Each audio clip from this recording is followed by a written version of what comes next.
Auzubillahiminash-shaytanir-rajim. Bismillahir-rahmanir-rahim. Assalamualaikum students. How are you? Hope you all are good. Social Studies, Grade 7. Today we are going to read its lesson number 8, which is Agriculture. Agriculture means Zaraat. We will discuss about the importance of agriculture as an economy. In this chapter, some major types of farming and some major crops of Pakistan, agricultural problems and irrigation related problems in this lesson. So let's read it. Agriculture has always been a provider of food to the population. Provider of food यानी हमें agriculture जो है, ज़राअत जो है वो हमेशा से एक प्रोवाइडर है, फूड प्रोवाइड करने वाला, फूड मुहैया करने वाला पॉपुलेशन को, आबादी को. Early human learn to cultivate barley, rice, cotton, millet, lentils and other crops on the lands of river and river belt. जो पहले के लोग थे, ह्यूमन इंसान हुआ करते थे, वो अपनी ज़रूरत को पूरा करने के लिए राइस, कॉटन यानी चावल वगैरह, दालें उगाते थे और ऐसी क्रॉप्स जो उनकी नीड को पूरा करती थी वो उगाते थे. और वो ज़्यादातर लैंड उनकी रिवर बेल्ट पे होती थी. रिवर बेल्ट मीन्स दरिया के किनारे पे, दरिया के साथ साथ. अब वक्त गुजरने के साथ साथ इंसान ने बहुत सारी फार्मिंग की टेक्निक्स जो हैं, फार्मिंग मीन्स काश्तकारी की या फसलें उगाने की बहुत सारी टेक्निक्स सीख ली. जैसे जैसे डिमांड बढ़ती गई यानी पॉपुलेशन इंक्रीज़ होती गई, तो उसी तरह से प्रोडक्ट्स को भी, क्रॉप को इंक्रीज़ करने की डिफरेंट टेक्निक्स ईजाद की गई. ये बहुत मुश्किल काम था कि सिंपल टूल से जो है वो इतनी ज़्यादा क्रॉप्स या फसल ली जाए. इसलिए फिर इंसानों ने मॉडर्न तरीके अपनाए और ऐसी मशीनरी बिल्ड की जिससे उन्होंने फसलें उगाना शुरू कर दी या काश्तकारी शुरू कर दी. आजकल जो है एग्रीकल्चर, ज़राअत वो एक बहुत ही ज़्यादा मुनाफा बख्श सेक्टर बन गया है बहुत सारे कंट्रीज़ में. Read it. Allah subhanahu wa ta'ala says, it is Allah who made for you the grazing animals upon which you ride and some of them you eat. Surah Al-Mu'min 79. सूरह अल-मोमिन की आयत number 79 है. अल्लाह ताला फरमाते हैं, it is Allah who made for you the grazing animals. Grazing animals mean चरने वाले जो जानवर हैं, वो अल्लाह ताला ने तुम्हारे लिए बनाए या पैदा किए हैं, जिनमें से कुछ पे तुम सवारी करते हो और कुछ को खाते हो खाने के लिए. Growing and harvesting of crops and raising animals is known as agriculture. Agriculture हम किसे कहते हैं? बेसिकली एग्रीकल्चर है फसलें उगाने और जानवर पालने को ज़राअत या खेती बाड़ी कहा जाता है. Importance of agriculture. Importance mean कि ज़राअत की क्या अहमियत है, किस लिए हमारे लिए ज़राअत बहुत ज़रूरी है. Agriculture is an essential part of countries economy. जो एक किसी भी मुल्क की इकोनॉमी है उसके लिए बहुत ज़्यादा ज़रूरी है. इसकी वजह से हम नेशनल इनकम जनरेट करते हैं या बनाते हैं, या उसकी वजह से नेशनल इनकम जो है, कौमी आमदनी वो पैदा होती है. और एम्प्लॉयमेंट के बहुत सारे ज़राए जो हैं या मौक़े ये मुल्क में पैदा होते हैं. इसकी वजह से बहुत से ऐसे कंट्रीज़ हैं दुनिया में जो कि फुली या पार्शली यानी पूरी तरह या कुछ उसका हिस्सा जो है वो डिपेंड करता है ज़राअत पे. इसीलिए ज़राअत बहुत ज़्यादा इम्पोर्टेंस रखती है किसी भी मुल्क की इकॉनमी के लिए, मईशत के लिए. Next topic is types of agriculture. Farming यानी ज़राअत या खेती बाड़ी की भी बहुत सारी टाइप्स हैं, जिनमें शिफ्टिंग एग्रीकल्चर यानी इसको हम ट्रक एग्रीकल्चर भी कहते हैं, या एक जगह से दूसरी जगह मूव करते हैं. जो हम चीज़ें जो हमारी एग्रीकल्चर या क्रॉप हमारे पास आती है उसको हम एक जगह से दूसरी जगह पे मूव करते हैं, उसको हम ट्रक एग्रीकल्चर कहते हैं. Second is subsistence agriculture. Subsistence means महदूद पैमाने पे ज़राअत करना, यानी बहुत कम जगह रकबे पे एग्रीकल्चर करना, ज़राअत करना या फसल लगाना। थर्ड इसकी है इंटेंसिव एग्रीकल्चर, जो कि एक कम रकबे से ज़्यादा फसल लेने को कहते हैं। एक्सटेंसिव एग्रीकल्चर मीन्स वसी पैमाने पे ज़राअत करना। प्लांटेशन फार्मिंग का मतलब है नबाताती ज़राअत। उसके बाद है मिक्स फार्मिंग मीन्स इस फार्मिंग को हम इसमें मिली जुली ज़राअत करते हैं। इसके बाद है कमर्शियल एग्रीकल्चर कहते हैं तिजारती ज़राअत को, यानी जो जदीद तरीक़ों से ज़राअत की जाती है। अब यहाँ हम इसकी डिटेल पढ़ेंगे। Subsistence agriculture involve a small farming area with limited resources. The farmer works with hand tools, simple machines and animals. The goal is to produce food for his individual family. Subsistence कहते हैं बहुत ही महदूद पैमाने पे ज़राअत करने को, यानी सिर्फ फार्मर जो है अपनी फैमिली के लिए या अपने एनिमल्स के लिए जो क्रॉप्स या कोई भी चीज़ उगाता है, और इसमें वो यूज़ करता है हैंड टूल्स, यानी वो उसके पास कोई और मशीनरी नहीं होती, वो जस्ट अपने हाथों की मेहनत से वो अपने फैमिली के लिए फसल लगाता है या उनके लिए उनकी ज़रूरत के लिए ज़राअत करता है। Second is intensive. एक छोटा एरिया होता है, जैसे फार्मर हमने फर्स्ट उसमें पढ़ा था कि सब्सिस्टेंस एक महदूद रकबे पे फार्मर जो है वो काश्त करता है। इसी तरह इंटेंसिव में भी जो एरिया होता है वो जो लैंड होती है वो लिमिटेड होती है, कम होती है, लेकिन उससे ज़्यादा प्रोडक्शन दी जाती है। For better crops they use better seeds, modern tools and machinery. This type of farming is practiced in different countries like India, China, Japan, Thailand, Indonesia and Korea. इस तरह की जो फार्मिंग है उसमें अच्छी फसल हासिल करने के लिए अच्छे सीड्स और मॉडर्न टेक्निक्स और टूल्स और मशीनरीज यूज़ की जाती हैं। Extensive agriculture is a system of crop cultivated using extensive land with small amount of labor and resources. Extensive means वसी पैमाने पे वो काश्तकार फार्मर जो है वो काश्तकारी करता है, लेकिन इसमें लिमिटेड होते हैं, स्मॉल अमाउंट ऑफ लेबर होती है और रिसोर्सेज भी कम होती हैं।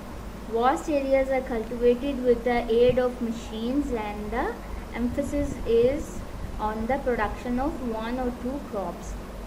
एक बड़े एरिया पे, वास्ट एरिया पे कल्टिवेट किया जाता है, काश्तकारी की जाती है with the aid of machines, यानी मशीनरी की मदद से, और एम्फसाइज ज़ोर इसी बात पे दिया जाता है कि प्रोडक्शन ज़्यादा हो, 1 या 2 क्रॉप्स उसमें काश्त की जाती हैं। This type of agriculture is practice in Canada, USA, Brazil, Australia and other countries. Commercial यानी तिजारती ज़राअत। Commercial agriculture is a modernized method of farming. In this type of agriculture crops are grown in the suitable climate of a specific area. Commercial या तिजारती जो agriculture होती है उसमें modernise तरीके से ज़राअत काश्तकारी की जाती है, और इस तरह के ज़राअत में जो फसलें उगाई जाती हैं वो एक सुइटेबल क्लाइमेट के मुताबिक या एक स्पेसिफिक एरिया में के मुताबिक ही यहाँ पे काश्तकारी की जाती है। Only those crops are produce which are great demand in other countries. जो दूसरे मुल्कों में ज़्यादा डिमांड में होती हैं फसलें वो उगाई जाती हैं। Farmers grow crops and rear animals for sale. Farmers जो हैं वो फसल उगाते हैं और रेयर एनिमल्स जो हैं उनको पालते हैं या रखते हैं जो सेल करने के लिए। Commercial farming is practice in Asia, Europe and North America. ज़्यादातर एशिया, यूरोप या नॉर्थ अमेरिका में ऐसी फार्मिंग होती है। Next is plantation farming. Plantation farming का मतलब होता है नबाताती ज़राअत। Plantation farming requires a vast area of land for cultivation. इसके लिए भी एक बड़ा एरिया चाहिए होता है कल्टीवेशन के लिए, काश्तकारी के लिए। This form of farming requires enormous resources and labour. इसके लिए बहुत ज़्यादा रिसोर्सेज भी और बहुत ज़्यादा लेबर की भी ज़रूरत होती है। The owner of a plantation cultivation cultivates a single cash crop in area that experience tropical climate and exports it to temperate land। इस तरह के जो फार्मर्स होते हैं वो एक ही फसल जो है वो बहुत सारे एरिया पे क्रॉप जो है वो कल्टीवेट करते हैं, काश करते हैं उसको, और फिर वो दूसरे ममालिक में उनको भेजते हैं जो ज़्यादा डिमांड में होती है वो वाली crop. Major crops grown here are such as sugar cane, coffee, rubber, cotton, coca, banana, coconut and spices. Truck farming. Truck farming का मतलब है ट्रक मीन्स बार्टर और exchange, come from the French word ट्रोक्यूअल। In truck farming, one or a few vegetables and fruits are grown to sell them in distant markets on a large scale।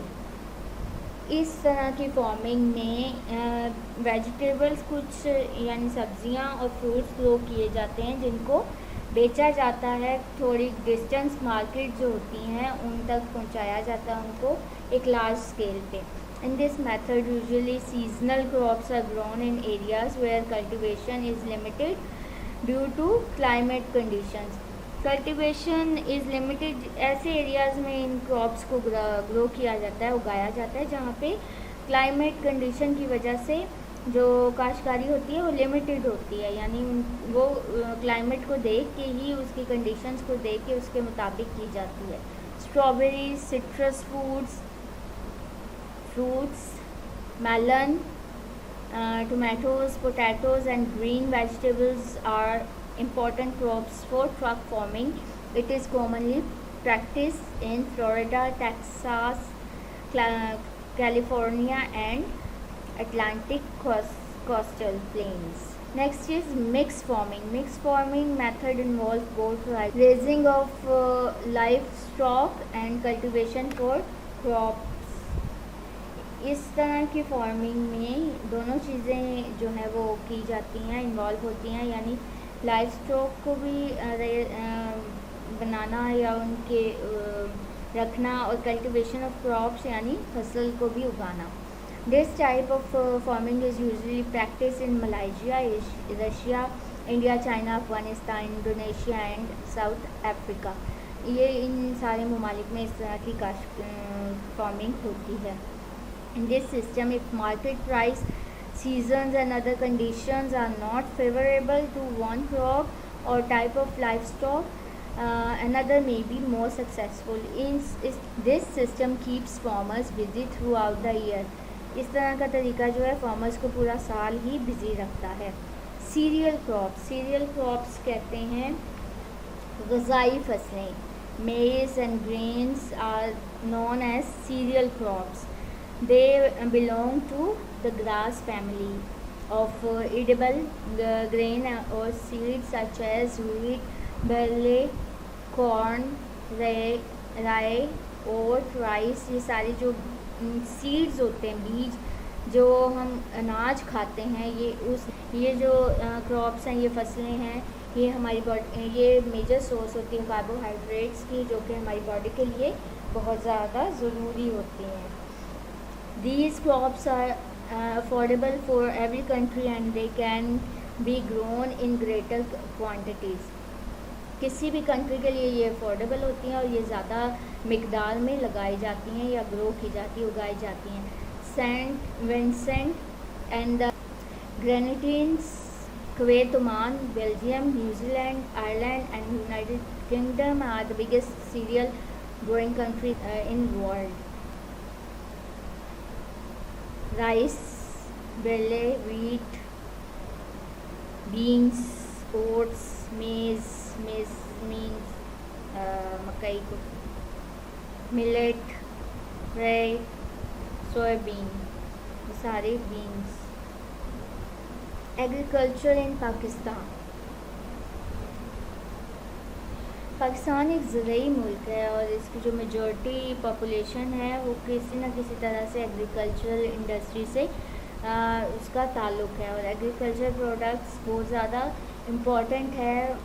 Agricultural products जो है वो दूसरे countries में export किए जाते हैं, यानी पाकिस्तान जो है वो बाहर के ममालिक में अपने प्रोडक्ट्स को बेचता है और फ़ॉरेन एक्सचेंज उससे हासिल करता है। Foreign exchange help to boost the growth and development of the other industries, और ये जो फ़ॉरेन एक्सचेंज है वो दूसरी इंडस्ट्रीज़ को ग्रो करने में मदद देती है।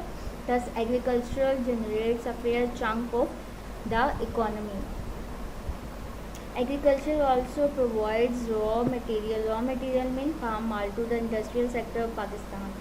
एग्रीकल्चर की वजह से, ज़राअत की वजह से पाकिस्तान की बहुत सारी इंडस्ट्रीज़ को, इंडस्ट्रियल सेक्टर को रॉ मटेरियल भी मिलता है, पाम ऑयल मिलता है। Government acknowledges the importance of the agriculture sector and introduces a new technique and technology in farming and husbandry. Pakistan की जो गवर्नमेंट है वो बहुत ज़्यादा एक्नॉलेज करती है इस चीज़ को, इसीलिए नई टेक्निक्स जो हैं वो इंट्रोड्यूस कराती है। The population of Pakistan is growing by millions every year. हर साल जो है इसकी आबादी जो इजाफा हो रहा है वो मिलियंस में हो रहा है। Agriculture is the major source of food for the people of Pakistan. Agriculture ही की वजह से पाकिस्तान की जो पॉपुलेशन है उसको फूड मुहैया हो रहा है, ये मिल रहा है। The growing population needs more agricultural products. जो बढ़ती हुई आबादी है उसको ज़्यादा से ज़्यादा एग्रीकल्चरल प्रोडक्ट्स की ज़रूरत है। गवर्नमेंट इसीलिए जो ज़रूरी मेजर्स है वो ले रही है और वो कोशिश कर रही है कि पानी का एक्सेस सही हो, बायोटेक्नोलॉजी जो है वो मुहैया की जाए, स्मॉल स्केल के कर्ज़े दिए जाएं और सस्ती मशीनरी और इक्विपमेंट्स उनको दिया जाए और जो फर्टिलाइज़र्स हैं उन पर सब्सिडी दी जाए किसानों को। About 18.5% of Pakistan's gross domestic production GDP comes from agriculture. GDP जो है वो उसका 18.5% जो है वो हमारे इस एग्रीकल्चर से मिलता है पाकिस्तान का। GDP क्या है यहाँ देखें, total value from income activities with in a country during a specific period of time is called gross wealth. जितना भी हमें कैश में वो टोटल वैल्यू होती है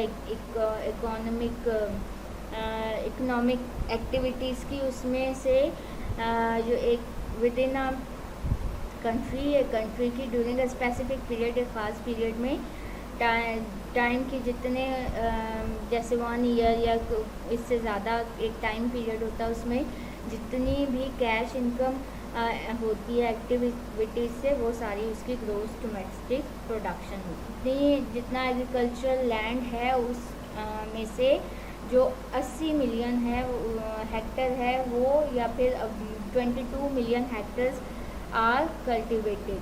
इतना सिर्फ अभी काश्तकारी के लिए यूज़ हो रहा है। Let's have a look at the province wise distribution of agricultural land and cultivated areas of Pakistan. यहाँ पे एक टेबल दिया हुआ है जिसके मुताबिक हमें एरिया बताया गया है कि कितना कल्टिवेटेड है, कितनी एग्रीकल्चरल लैंड है, कितनी ज्योग्राफिक लैंड है। Total land, geographic land, agricultural land और कल्टिवेटेड लैंड। बलूचिस्तान 34.72, उसमें से 8.11 जो है वो एग्रीकल्चरल लैंड है, जिसमें से जस्ट 2.49 अभी तक कल्टिवेटेड एरिया है या कल्टिवेशन के लिए यूज़ हुई। यहाँ पे एक ग्राफ दिया हुआ है जिसमें एरिया मिलियन हेक्टर्स में बताया गया है। फिर टोटल पंजाब सिंध, ये जो ऊपर हमने टेबल देखा है ये उसको शो कर रहा है। ज्योग्राफिकल एरिया हमारा ब्लू है, इसके बाद ये हमारा एग्रीकल्चरल एरिया और ये हमारा कल्टिवेटेड एरिया। इसमें भी देखें बलूचिस्तान का जियोग्राफिकल एरिया बहुत ज़्यादा है, लेकिन जो कल्टिवेटेड या एग्रीकल्चरल एरिया बहुत कम है, और कल्टिवेटेड उससे भी ज़्यादा कम।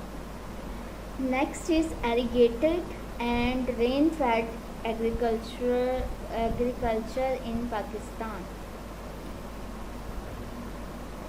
इरिगेटेड मीन्स आपाशी एंड रेन फेड मीन्स जो बारानी ज़राअत है पाकिस्तान। जब फसलों को या पौधों को पानी दिया जाता है, उनके जो रिक्वायर्ड इंटरवल यानी जितने वक्फे की उनकी ज़रूरत होती है, उसके बाद आर्टिफिशियल तरीके से उनको वाटर सप्लाई किया जाता है या कैनाल से या वाटर वेज बना के, तो उसे हम इरिगेशन या आबपाशी कहते हैं। The irrigation system helps to control the amount of water during rainfall, ensures soil quality and weeds out trouble soils। यानी ये जो इस तरह का इरिगेशन सिस्टम है, ये अगर रेनफॉल कम हो रही है तो उसमें भी पानी को ये कंट्रोल करता है। रेनफॉल में वाटर के अमाउंट को कंट्रोल करता है, सॉइल की क्वालिटी मिट्टी की जो है वो बेहतर करता है, और इसके अलावा जो भी मिट्टी की जो प्रॉब्लम्स होती हैं, ट्रबल्स होती हैं, उसको दूर करता है। Areas which have less than average rainfall throughout the year are also irrigated through the irrigation system. ऐसे एरियाज़ जिनमें एवरेज पूरे साल में बहुत कम बारिशें होती हैं, उनको भी इरीगेशन के थ्रू उन एरियाज़ को ज़राअत के काबिल बनाया जाता है। When crops and plants and are dependent on rainfall for irrigation, it is called rain fed agriculture। फसलें और पौधे जो हैं वो डिपेंड कर रहे हैं और रेनफॉल पे सिर्फ कि बारिश होगी तो तब इरिगेशन होगी, तो इस सारे जो सिस्टम है इसको कहते हैं rain fade irrigation. Farming in many developing countries is done through rain fed agriculture. जितने डेवलपिंग कंट्रीज़ हैं उनमें फार्मिंग ज़्यादातर रेन फेड एग्रीकल्चरल वे से होती है। Pakistan is semi arid country, यानी ये सारा जो है इरिगेशन एग्रीकल्चर पे बेस नहीं करता। Without an irrigation system farming is impossible in most of the country. बहुत सारे मुल्क के ऐसे इलाके हैं जहाँ पे इरिगेशन के बगैर ये काम मुश्किल, बहुत नामुमकिन है। Only 18% of the land is rain fed, whereas approximately 82% of the total cultivated area is irrigated through the irrigation system। सिर्फ जो टोटल एरिया है उसमें से 18% ऐसा है जो रेन फेड लैंड है, उसके अलावा जितना 82% एरिया ऐसा है जो कि जहाँ पे कल्टीवेशन सिर्फ इरिगेशन के थ्रू ही होती है। एक्सेप्ट नॉर्दर्न एरियाज़ के अलावा all agricultural land is dependent on artificial means of irrigation. इनके नॉर्दर्न एरियाज़ के अलावा जो जितनी भी लैंड है एग्रीकल्चरल की, वो सारी डिपेंड करती है आर्टिफिशियल मीन्स पे। Mountainous areas have less rainfall, so irrigational culture is used in farming। क्योंकि पहाड़ी इलाके जो हैं वो लेस रेनफॉल वाले होते हैं, इसलिए वहाँ पे इरिगेशनल कल्चर यूज़ होता है फार्मिंग के लिए। whereas the plains of Punjab and Sindh are dependent on rainfall for water। Pakistan has a unique and advanced system of water channels। Canals, tube wells and carriage channels are used to supply water from water reservoirs and water storage places to farms। Pakistan में बहुत ही unique और advance किस्म का water channels का एक system मौजूद है, जिनमें कैनाल्स यानी नहरें, ट्यूब वेल्स हैं, कैरेज एक सिस्टम होता है वो मौजूद है, जिसकी वजह से जो पानी है उसको रिज़र्व कर लिया जाता है और वो रिज़र्व पानी फार्म्स तक पहुंचाया जाता है। There are different methods of irrigation functional in Pakistan में बहुत सारे इरिगेशन के मेथड्स हैं जो फंक्शनल हैं। These irrigation methods are as follows. First of all canal. Canals कहते हैं नहरों को, नहरी सिस्टम। Canals are the most important means of irrigation in Pakistan. Pakistan is blessed with the Indus River and its tributaries, the Chenab River, Ravi, Jhelum, Beas and Sutlej. ये 5 जो हैं वो इस इंडस रिवर में से, और रिवर्स जो हैं वो निकलते हैं, और पाकिस्तान इसलिए बहुत ब्लेस्ड है कि इसके पास पानी इस सूरत में मौजूद है।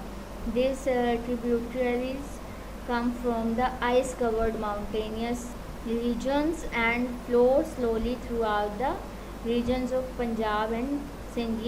ये सारा पानी आइस कवर्ड माउंटेन्स जो हैं, माउंटेनियस रीजन्स हैं हमारे पास पाकिस्तान के, वहाँ से आता है, और जो आहिस्ता आहिस्ता पूरे पंजाब और सिंध से होता हुआ गुजरता है।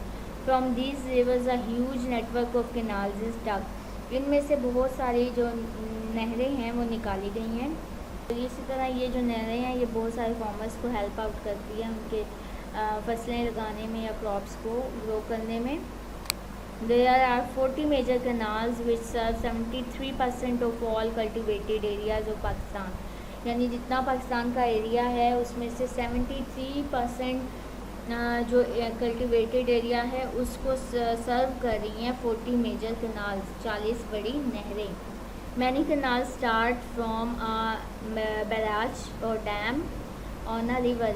किसी भी रिवर पे, दरिया पे एक बैराज या एक डैम बना के नहर को स्टार्ट किया जाता है। These dams have been built in the northern areas that store water and whenever needed these dams help to release water back into the river. जब भी ये जो है नॉर्दर्न एरियाज़ में इनको पानी को स्टोर करने के लिए डैम्स और बैराज बनाए जाते हैं, और उनको जब भी ज़रूरत होती है तो खोल दिया जाता है और वहाँ से पानी रिलीज़ हो जाता है। ये पाकिस्तान का इरिगेशन और रिवर नेटवर्क है, जिससे हमें सारी ये पता चल रहा है कि पानी कहाँ कहाँ से आता है और किस तरह से पंजाब सिंध से होता हुआ ये पानी अरेबियन सी तक जाता है। इसी तरह ये यहाँ पे इस मैप में हमें डिफरेंट रिवर्स शो की हुई हैं। ये कनाल्स, ये जो लाइट ब्लू में लाइंस हैं, ये सारी डिफरेंट कनाल्स हैं जो यहाँ पूरे पंजाब और सिंध से होती हुई ये गुज़रती हैं, और फिर ये उन पे डिफरेंट बैराज बने हुए हैं।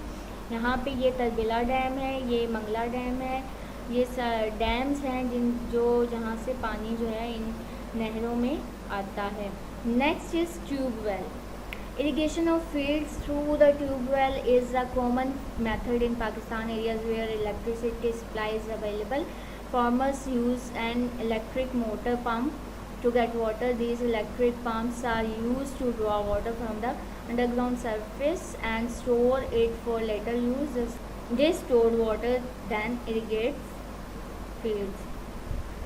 ये इरिगेशन का एक फील्ड है जिसमें ये ज़्यादा कॉमन है मेथड पाकिस्तान में, क्योंकि ये जहाँ पे हमें इलेक्ट्रिसिटी की फैसिलिटी मौजूद है वहाँ पे हम ट्यूबवेल्स के साथ एक पंप लगाते हैं, और उससे मोटर से वो पंप पानी को निकालता है, और जो कि अंडरग्राउंड सेव कर लिया जाता है और फिर इसको बाद में यूज़ किया जाता है। इस तरह के डिफरेंट हमें खेतों में ट्यूबवेल्स लगे नज़र आते हैं। ये एक स्टोरेज का एक सिस्टम होता है, यहाँ पे स्टोर किया जाता है, जिसके बाद इसको डिफरेंट वेज से डिफरेंट खेतों तक, फील्ड्स तक पहुँचाया जाता है।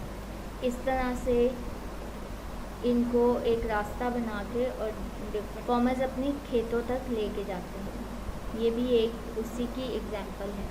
नेक्स्ट इज़ पर्शियन व्हील और well. Irrigation through a Persian wheel और wells is an earlier method of irrigation. ये पहले ज़माने में इस तरह से इरिगेशन की जाती थी। This oldest method was usually practice in the villages of Punjab. ये पंजाब के जो गाँव होते थे उसमें ये वाला पुराना तरीका यूज़ किया जाता था। Its structure is set through a mechanical chain which usage a large Persian wheel with the number of buckets. Bulls turn the wheel and the buckets on the chain move water out from the bottom of the well के अंदर एक Persian wheel लगा दिया जाता था जिसके साथ pockets बनी होती थी, और वो पॉकेट्स जब वो बुल्स जो हैं वो उसको मूव करती थी व्हील को, तो वो पॉकेट्स नीचे से पानी की बकेट्स भर के और ऊपर की तरफ लेके आती थी। ये इस तरह से कुएं के अंदर ये पूरा पर्शियन व्हील एक लगाया जाता था। इसमें ये बकेट्स बनी हुई हैं डिफरेंट, जो जिनमें जब ये नीचे की तरफ मूव करती हैं, ये बुल्स इसको रोटेट कर रहे होते हैं, इनकी वजह से जब ये मूव करता है व्हील तो इसकी पॉकेट्स पानी से भर के आती हैं और पानी जो है वो ऊपर की तरफ ले आती हैं और उससे एक रास्ता बनाया जाता है जिससे वो पानी बाहर की तरफ निकाला जाता है। ये भी उसी की एक एग्जांपल वही है कि व्हील से पानी जो है वो बकेट्स की मदद से ऊपर आता है। Next is karez system. Karez is a water tunnel. It is one of the important and oldest ways of irrigation widely practice in Balochistan. कारेज एक सिस्टम है जो कि पुराने टाइम का ये भी एक इरिगेशन का वे है जिसमें पानी को स्टोर करने के लिए ये ज़्यादा बलूचिस्तान में प्रैक्टिस होती है, की जाती है। इसकी पानी को स्टोर करने के लिए डिफरेंट टनल्स बनाए जाते हैं अंडरग्राउंड, जिसकी वजह से पानी जो है ना वो ज़ाया होता है, एवेपोरेट भी नहीं होता, उड़ता भी नहीं है, और पानी जो है पोल्यूटेड भी नहीं होता, गंदा भी नहीं होता। और ये किस तरह से इसके लिए किसी तरह की कोई पावर की ज़रूरत नहीं होती, क्योंकि ये जो है ये ऊपर से नीचे की तरफ जो इलाके हैं ढलान वाला इलाका उसमें बनाए जाते हैं। ये एक एग्जांपल है कारेज की। इस तरह से अंडरग्राउंड जो है वो टनल्स बनाए जाते हैं जिसमें से पानी जो है वो मूव करके और जो डिज़ायर्ड प्लेस होती है वहाँ तक लेके जाया जाता है। ये भी एक कारेज है जिसमें पानी जो है ऊपर से नीचे की तरफ आ रहा है और ये अंडरग्राउंड टनल्स बनाए गए हैं, उनमें से आता है। Next topic is some major crops of Pakistan. Pakistan में दो तरह की मेजर क्रॉप्स हैं। साल में दो तरह की क्रॉप होती है पाकिस्तान में, एक होती है ख़रीफ और दूसरी होती है रबी की crop. Kharif and rabi are two types of seasonal crops, यानी सीज़न के साथ साथ पूरे साल में दो क्रॉप्स या दो तरह की फसलें लगाई जाती हैं। These are Arabic word. ये दोनों जो हैं वो अरेबिक वर्ड्स हैं। ख़रीफ मीन्स ऑटम और रबी मीन्स स्प्रिंग, यानी एक ख़रीफ की या ऑटम की होती हैं क्रॉप्स और एक होती हैं स्प्रिंग की। Kharif crops sowing starts from April to September and harvested in October to March, यानी ये जब बोई जाती है, इसके बीज बोए जाते हैं वो अप्रैल से सितंबर में, और अक्टूबर से लेके मार्च तक इसको हार्वेस्ट किया जाता है, इसको काट लिया जाता है। इसमें कॉटन, राइस, मेज़, शुगर कैन और मिलेट्स, ये सारी जो हैं ये इसकी क्रॉप्स हैं। Cotton is one of the most important cash crop of Pakistan, यानी सबसे ज़्यादा जिससे हमें सरमाया हासिल होता है वो हमारी फसल है कॉटन की, या जिसे आप कहते हैं कपास उसकी।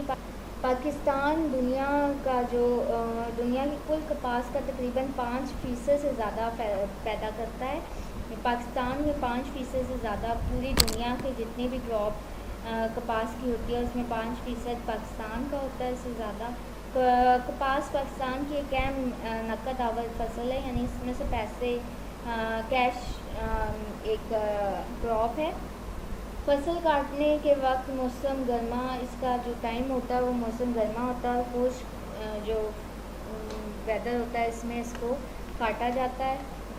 और ये ज़र काश्त कुल रकबे का 3/4 हिस्सा जो है वो पंजाब में इसका, और ये फसल ज़्यादातर सिंध और पंजाब, सदर्न पंजाब में होती है, और इसके एरियाज़ इसकी प्रोडक्शन के लिए बहुत बेहतरीन हैं। Bahawalpur, DG Khan, Faisalabad, Sargodha, Lahore, Gujranwala, Rawalpindi in Punjab, Hyderabad and Sukkur division in Sindh are important for cultivation of cotton की कल्टिवेशन के लिए ये सारे इलाके बहुत मौजूद हैं। नेक्स्ट इज़ राइस मीन चावल।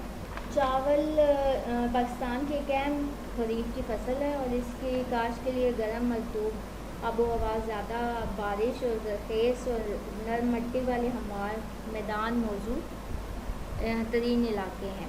वीट के बाद यानी गंदम के बाद सबसे ज़्यादा जो पॉपुलर फूड है पाकिस्तान में वो राइस है, और ये जो है वो ग्रो होता है रेन फेड एरियाज़ में, यानी जहाँ ज़्यादा बारिश की ज़रूरत होती है, बारिश होती है वहाँ पे rice is usually cultivated in summer to trace lands of northern hilly areas. Next is sugar cane, गन्ना भी एक खरीफ की फसल है और ये भी बहुत हाई वैल्यू कैश क्रॉप है, यानी नकद आवर फसल है एक, और it is usually used for making jaggery, sugar, sweet and animal feed इसके लिए यूज़ होती है। It is mainly grow in Punjab, Sindh and Khyber Pakhtunkhwa. Only Punjab is growing nearly 60% of the countries total sugar cane, यानी पूरे पाकिस्तान का जितना 60% शुगर कैन है वो सिर्फ पंजाब में ग्रो हो रहा है। It contributes 0.5% to the overall GDP of Pakistan. Maize यानी मकई को ग़िज़ाई मकसद के लिए भी यूज़ किया जाता है और इसको एज एनिमल फूडर भी यूज़ किया जाता है, यानी उनके चारे के लिए भी यूज़ किया जाता है। कॉर्न से हम ऑयल भी हासिल करते हैं। This crop requires plenty of water but rich soil is not a necessary condition, इसके लिए बहुत ज़्यादा पानी की ज़रूरत होती है, लेकिन एक अच्छी ज़्यादा तेज़ ज़मीन की इसके लिए ज़रूरत नहीं होती है। ये हम साल में 2 दफ़ा इसको उगा सकते हैं, पहले स्प्रिंग में और फिर अगस्त में। मोस्टली मेज़ इज़ ग्रोन इन पंजाब में, सिंध में, खैबर पख्तूनख्वा में ग्रो की जाती है। द बेस्ट क्वालिटी मेज़ is grown in high areas of Haripur, Hazara and Kashmir. ज़्यादा अच्छी की जो क्वालिटी की मेज़ है या मकई है वो हमें मिलती है हरीपुर में, हज़ारा में और कश्मीर में। मिलेट्स आर ग्रेन्स कॉल्ड, जिनको हम उर्दू में जवार और बाजरा कहते हैं, वो इनको हम इंग्लिश में मिलेट्स कहते हैं। ग्रेन्स होती हैं, अनाज होता है। These crops require little water to grow, इनको कम पानी चाहिए होता है ग्रो करने के लिए। They can be grown both in irrigated and rain fed areas of Pakistan, यानी ये दोनों तरह के पाकिस्तान के जो इलाके हैं, इरीगेटेड एरियाज यानी आपाशी और बारानी दोनों इलाकों में ये काश्त हो सकती है। Many areas like Gujranwala, Gujrat, Bahawalpur and Mianwali, Chakwal, Bahawalnagar, Rawalpindi, Attock and Jhelum in Punjab, Khairpur, Hyderabad, Nawabshah, Dadu and Sargodha in Sindh, Khuzdar, Loralai and Sibi in Balochistan and DI Khan, Bannu, Karak and in KPK are famous for growing millets. Second one is rabi crops. Rabi crops जो है उसका टाइम स्टार्ट होता है जनवरी से स्विंग का, और फिर जो उसकी हार्वेस्ट है वो अप्रैल और जून में होती है, और इसमें wheat, ballet, grams, oil seeds, pulses, tobacco, mustard, ये सारी चीज़ें इसमें शामिल होती हैं। वीट है, wheat is the staple grain crop grown all over the world, यानी जो गंदम है वो पूरी दुनिया में जो है वो काश्त की जाती है बहुत ज़्यादा, और गंदम पाकिस्तान की अहम तरीन ग़िज़ाई रब्बी फसल है एक। It is use to make bread, chapati and cereal, ये सब बनाने में काम आती है। In Pakistan wheat is cultivated in all fertile lands. Wheat जो है वो जितनी भी ज़रख़ेज़ ज़मीनें हैं उन सब में काश्त की जाती है, और specially in canal irrigated areas of Sindh and Punjab, जो नहरी इलाके हैं पंजाब के और सिंध के, और इसके अलावा कुछ जो है वो KPK के एरियाज़ में भी ये काश्त की जाती है। इसको बलूचिस्तान के जो हिली इलाके हैं, पहाड़ी इलाके, उनमें भी वो काश्त किया जाता है। Wheat accounts for almost 8.9% of farming land and 1.6% of GDP। 1.6 Pakistan की जो GDP है वो इसकी वजह से होती है। The table below shows the production of wheat over the last 5 years. ये नीचे एक टेबल दिया गया है जो बता रहा है कि लास्ट 5 ईयर्स में कितनी प्रोडक्शन हुई है वीट से। 2013 और 14 में ये परसेंटेज हेक्टर्स में बताई गई है चेंज की। फिर उसके बाद ये टन्स में है कितनी प्रोडक्शन हुई है, और ये फिर केजीज़ में है कि इन ईयर्स में इतने परसेंट एकड़ पे ज़मीन पे ये काश की गई, और कितने टन्स और कितने केजीज़ में इसकी पैदावार हुई। Next is lentils and pulses, यानी दालें जो हैं। Lentils and pulses are also common crops of meal of Rabi season, crops and meal of Rabi season। यानी रबी सीज़न का जो ये कॉमन क्रॉप्स हैं उनमें ये पल्सेस भी ऐड हैं। These crops are a big source of essential protein, यानी प्रोटीन, बुनियादी जो प्रोटीन हासिल करने की बहुत बड़े एक सोर्स है, ज़रिया है ये दालें। Moreover, they are easy to cook, ज़्यादा आसान होती हैं पकाने में। Pakistan grows mung beans, brown lentils, मसूर, marsh lentils, beans, chickpea and black gram in 5% of its total cultivatable land। Next is oil seeds. Oil seeds वो सीड्स होते हैं जिनसे ऑयल हासिल किया जाता है, तेल, खाने का तेल जो है वो लिया जाता है। Oil seed is the most important crop in our daily use, हमारे डेली यूज़ के लिए बहुत इंपॉर्टेंट क्रॉप है। Pakistan grows oil seeds like sesame, rapeseed, mustard, groundnut, soybean, sunflowers, safflowers and canola। Although oil seeds are cultivated in several parts of Pakistan, still their production is low। कुछ seeds दिए हुए peanuts, मूंगफली का है, soybean का है, sesame, तिल जो होते हैं, ब्लैक सेसमे, काले तिल, कॉर्न, मकई, इससे भी ऑयल बनता है, राइस ब्रान, कनोला के बीज होते हैं, सनफ्लावर के बीज हैं।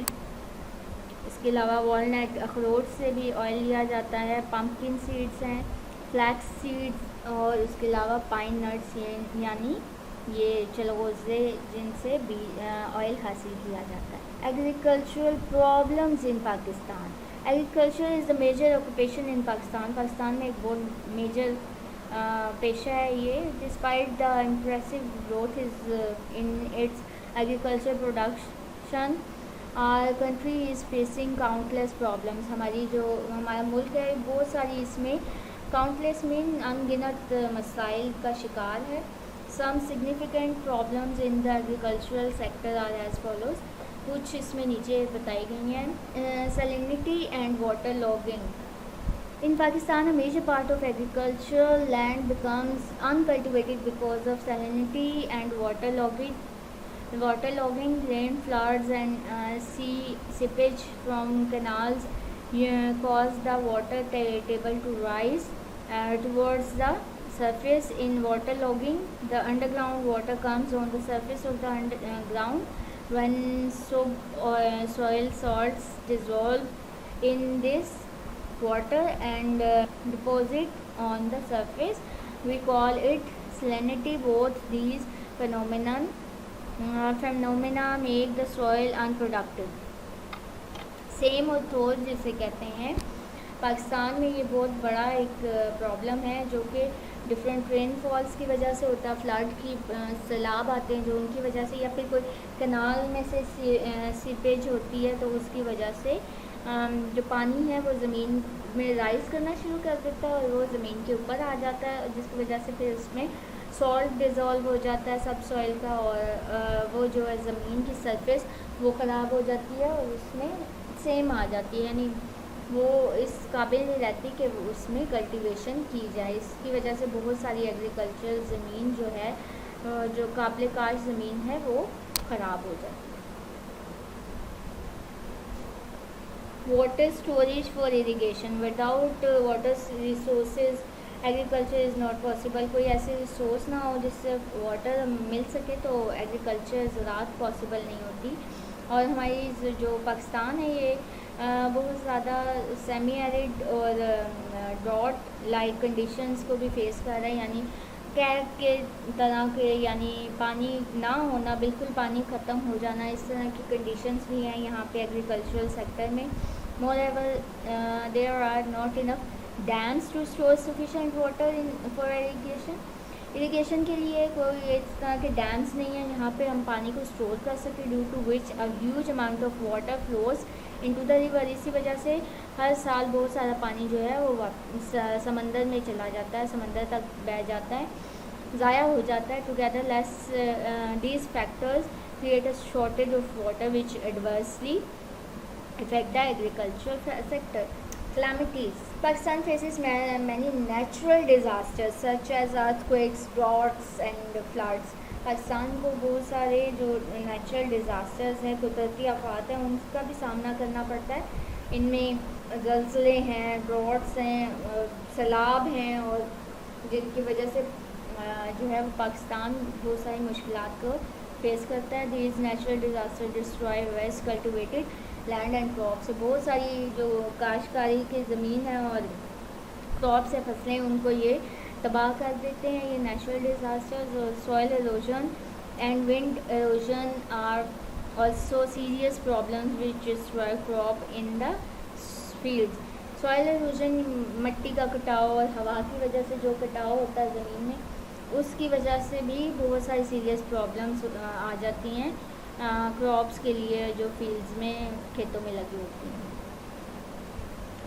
क्रॉप डिजीज़ यानी फसलों की बीमारियाँ.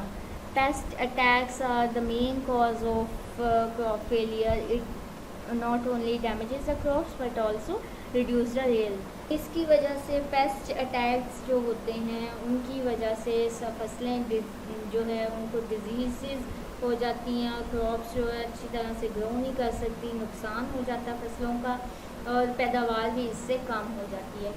बीमारी बढ़ने की वजह से जो कॉस्ट ऑफ प्रोडक्शन है वो ज़्यादा हो जाती है, और जो उसमें से इनकम या उसकी जो क्वालिटी है वो क्वांटिटी वो कम हो जाती है प्रोडक्शन की. Lack of facilities and literacy.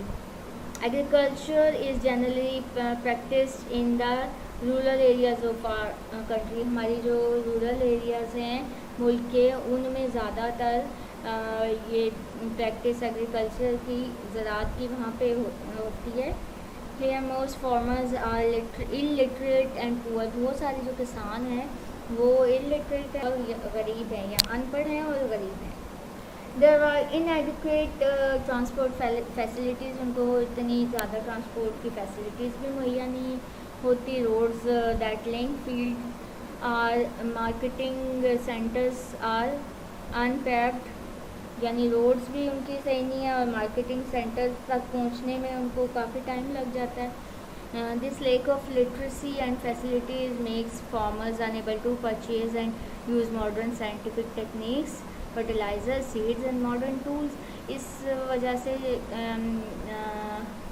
यानी उनको लिटरेसी ना होने की वजह से और फैसिलिटीज़ ना होने की वजह से वो ना ही मॉडर्न साइंटिफिक टेक्निक्स यूज़ कर सकते हैं, ना अच्छे फर्टिलाइज़र्स यूज़ कर सकते हैं, ना उन तक अच्छे सीड्स पहुंचते हैं, बीज भी नहीं पहुंचते, और मॉडर्न टेक्निक्स और टूल्स भी उनके पास नहीं होते. They depend on simple agricultural skills which cause a poor yield.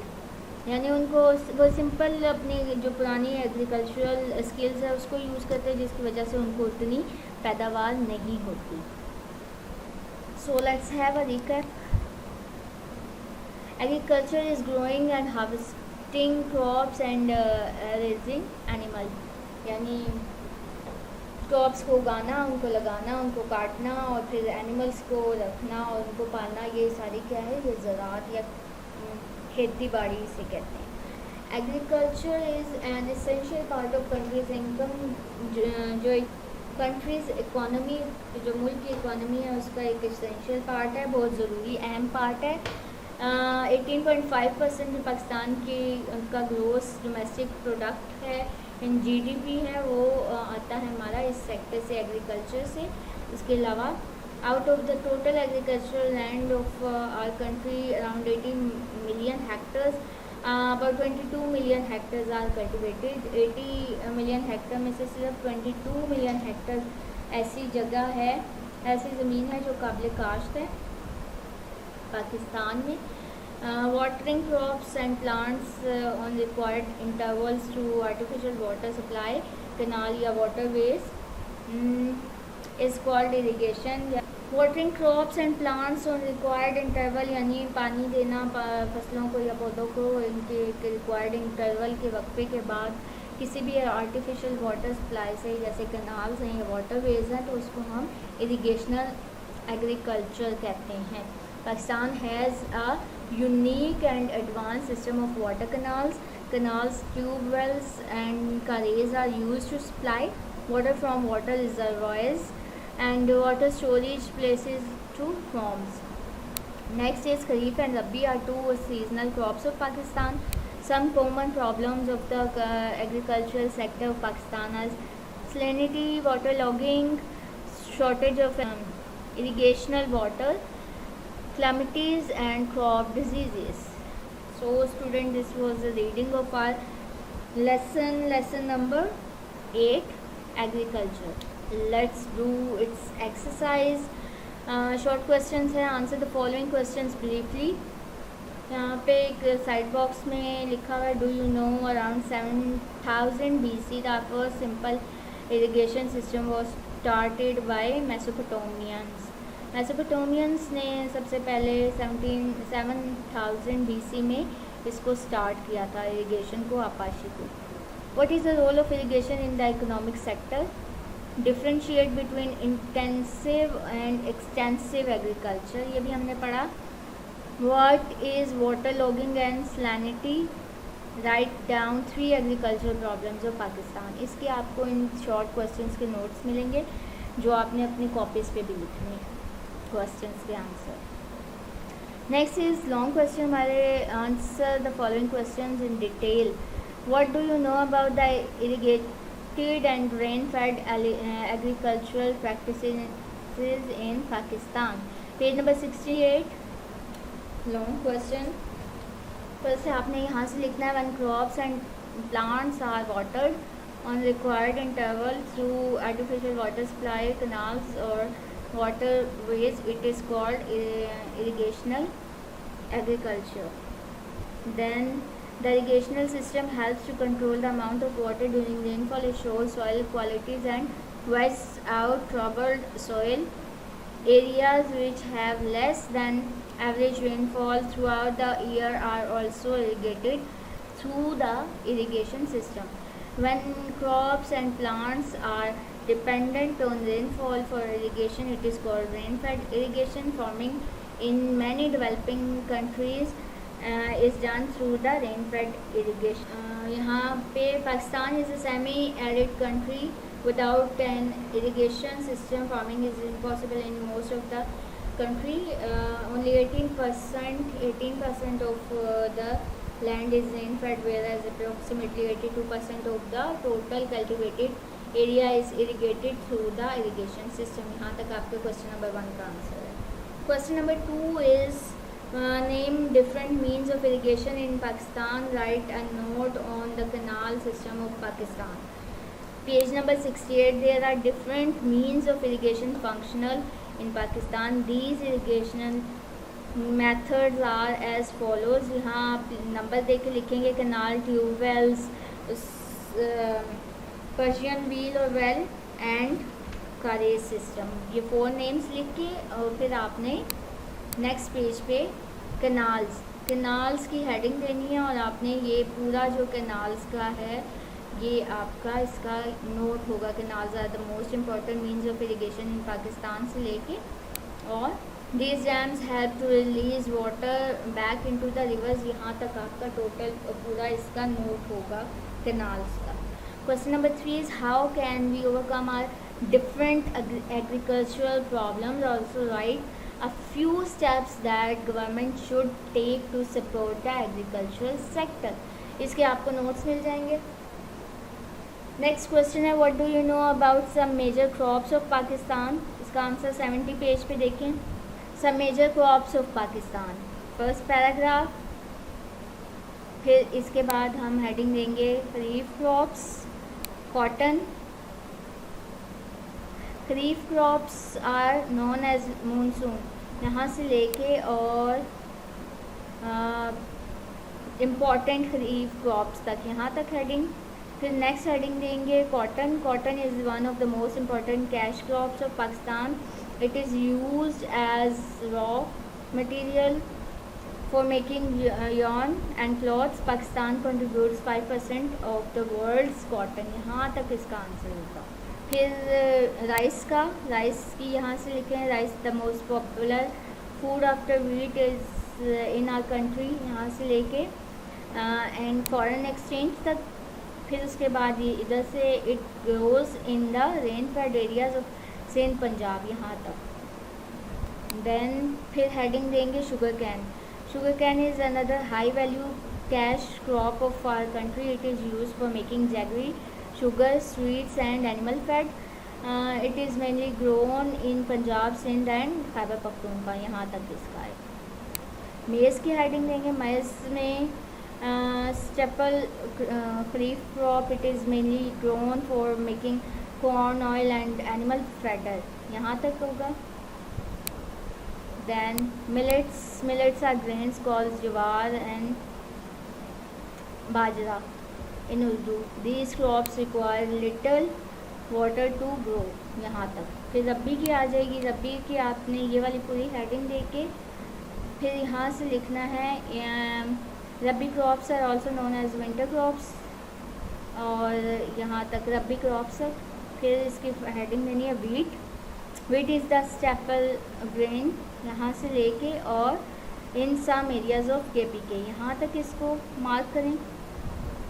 Next लेटिल्स and pulses,